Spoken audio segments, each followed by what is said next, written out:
Hi everyone, I'm Leon Thomas Lewick. Here's your political news roundup for Wednesday, November 14th.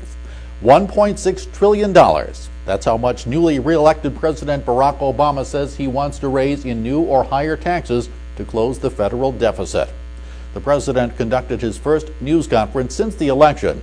He said he's open to compromise and new ideas to close that deficit, but said the majority of American voters sent a message in the election endorsing his approach to new revenues. Obama continued White House meetings today with private sector business leaders. On Friday, he meets with congressional leaders from both sides of the political aisle. Former CIA Director General David Petraeus faces a grilling from Congress.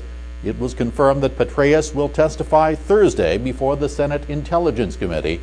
The testimony will involve the attack against the U.S. Embassy in Benghazi, Libya, not the extramarital affair Petraeus admitted to and which led to his resignation. The Libya attack left 4 Americans dead, including Ambassador Chris Stevens.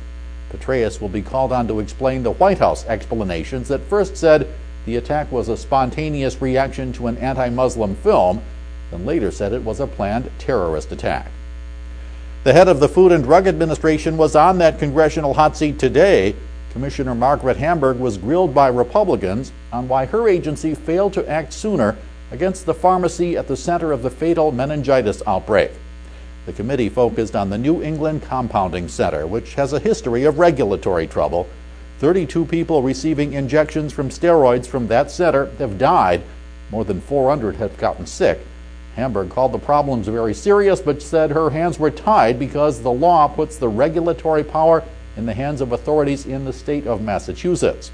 She called on Congress to enact tougher legislation to control future issues of this nature. And Nancy Pelosi will remain as the leader of the Democratic minority in the House of Representatives. Pelosi announced her decision to submit her name for the post after a meeting today with other Democratic lawmakers. The 72-year-old Pelosi has been Democratic leader for 10 years. There had been speculation she would step aside in favor of a younger party member. That's your political news roundup for Wednesday, November 14th. I'm Leon Thomas Lewick. Stay logged on to rttnews.com for the latest political, economic, and stock market news from around the world all day long.